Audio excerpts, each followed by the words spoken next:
മലപ്പുറം ജില്ലാ പഞ്ചായത്ത് അധ്യക്ഷനായി പി.എ. ജബ്ബാർ ഹാജി ചുമതലയേറ്റു. ജില്ലാ കളക്ടർ വി.ആർ. വിനോദ് സത്യവാചകം ചൊല്ലിക്കൊടുത്തു. രാവിലെ നടന്ന യോഗത്തിൽ പൊന്മുണ്ടൻ ഡിവിഷനിലെ മെമ്പർ വെട്ടം ആലിക്കോയ അധ്യക്ഷ സ്ഥാനത്തേക്ക് ജബ്ബാർ ഹാജിയുടെ പേര് നിർദ്ദേശിച്ചു. Vazhikkadavu division member V A. Kareem പിന്താങ്ങുകയും ചെയ്തു.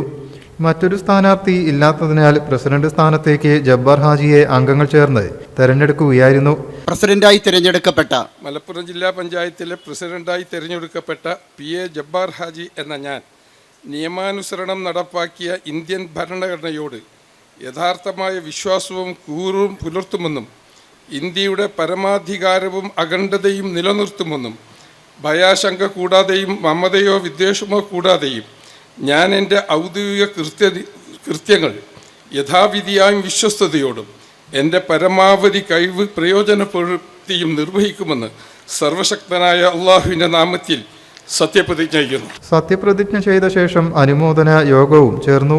ഇ.ടി. മുഹമ്മദ് ബഷീർ എം.പി, എം.എൽ.എമാരായ P. Ubaidulla, P. Abdul Hameed, U A. Latheef, K P A. Majeed, മുൻ ജില്ലാ പഞ്ചായത്ത് അധ്യക്ഷ M K. Rafeeqa, advocate K N A. Khader എന്നിവർ അനുമോദന യോഗത്തിൽ സംബന്ധിച്ചു. ഉച്ചയ്ക്ക് ശേഷം നടന്ന ഉപാധ്യക്ഷ തെരഞ്ഞെടുപ്പിൽ അഡ്വക്കേറ്റ് എ.പി. സ്മിജിയെയും യോഗം തെരഞ്ഞെടുത്തു. ഇരുവരും സത്യവാചകം ചൊല്ലി ചുമതല ഏറ്റു. News bureau, Malappuram.